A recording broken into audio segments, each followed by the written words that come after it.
పల్లవి మంచిదే అంటే నువ్వేమంటావు? డెఫినెట్గా తను మంచిదే, కానీ నేను కాదు అంటున్నాను.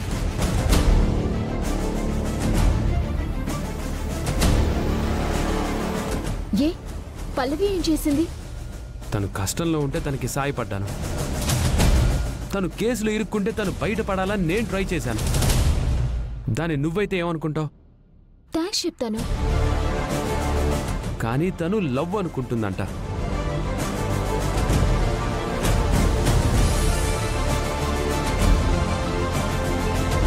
అది కాదు చరణ్.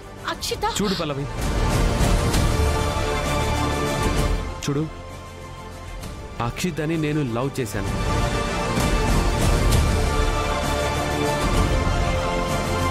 నిన్ను నేను ఫ్రెండ్ లాగే చూశాను తప్ప అంతకు మించి నీ మీద నాకు ఎలాంటి ఉద్దేశం లేదు.